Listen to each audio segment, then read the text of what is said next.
बिस्मिल्लाहिर्रहमानिर्रहीम। अस्सलाम वालेकुम माय यूट्यूब फैमिली, कैसे हैं आप? उम्मीद करती हूँ आप सब खैरियत से होंगे। ज़िंदगी हंसी खुशी रहने का नाम है और खुशियाँ बांटने का नाम है। अगर आप साजिशों में ना पड़ें, दूसरों में हमेशा खुशियाँ बांटते रहें, इंशाल्लाह आपको अच्छी ज़िंदगी मैसर होगी और टेंशन फ्री ज़िंदगी मैसर होगी। आज मैं आपसे अपनी कुछ फेस पैक की रेमेडी शेयर करना चाह रही हूँ जो मैं यूज़ करती हूँ और मुझे तो फ़ायदा है। मैं चाहती हूँ फ़ायदा हुआ, तो जब मुझे फ़ायदा हुआ तो ये मैं आपसे शेयर करने वाली हूँ। चलिए जी, हम फेस पैक स्टार्ट करते हैं बनाना।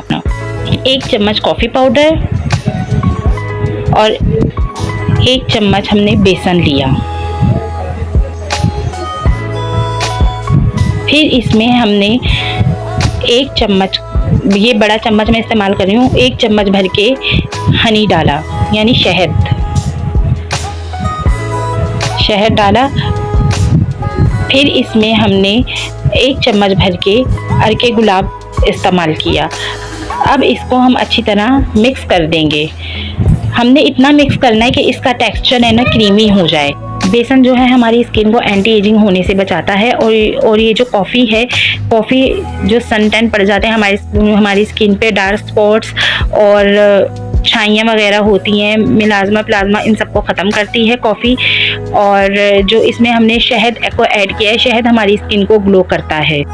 अर्के गुलाब, बेसन और ये कॉफ़ी, शहद, ये सब चीज़ें मिलके हमारी स्किन को ग्लो और हेल्दी बनाते हैं। तो डार्क सर्कल में भी बहुत अहम साबित हुई है। ये डार्क सर्कल को भी है ना ख़त्म करता है ये वाला मास्क ना।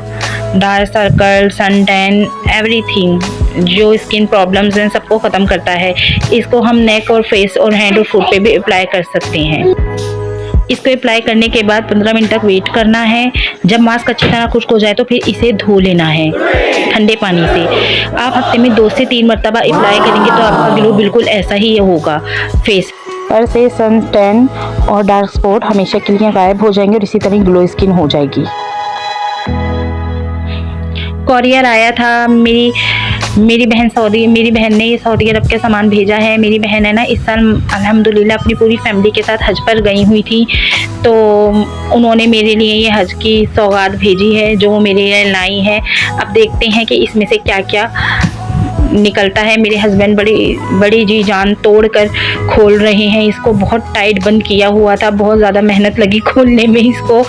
चलें जी, आखिरकार हम लोग कामयाब हो ही गए खोलने में। चलें जी, अब हमें ना पॉलीथीन बैग को खोलते हैं। ये देखें इसमें क्या क्या भेजा है मेरी आपी ने मेरे लिए।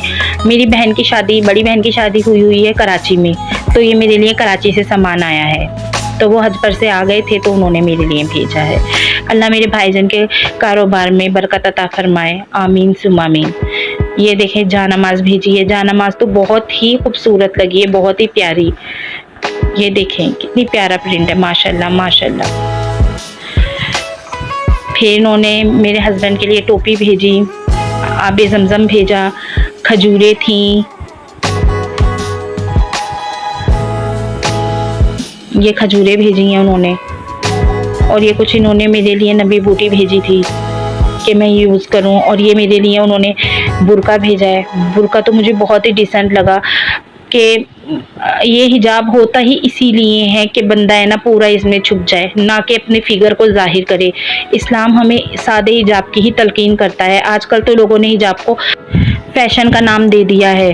तरह तरह के इतने खूबसूरत बुर्के आ गए हैं मार्केट में, बहुत ज़्यादा, जिनसे फिगर वगैरह सब जाहिर होता है। और जिसकी भी नज़र ना उठने वाली हो उसकी नज़र ऑटोमेटिक है ना उसकी तरफ ही जाती है कि देखो यार बुर्का कितना खूबसूरत है, ये लड़की कितनी अंदर से खूबसूरत होगी। जितना सिंपल पहनोगे उतनी लोगों की नज़रें नहीं उठेंगी और है ना लोग इज्जत की निगाह से देखेंगे। हमें ना अपने हिजाब को फैशन के लिए इस्तेमाल नहीं करना, हमें अपने हिजाब को अल्लाह के लिए इस्तेमाल करना है। उम्मीद करती हूँ आप लोगों को आज का मेरा व्लॉग बहुत पसंद आया होगा। मेरी वीडियो को लाइक, शेयर और मेरे चैनल को सब्सक्राइब ज़रूर, ये मत भूला करें आप सब। अल्लाह हाफिज़।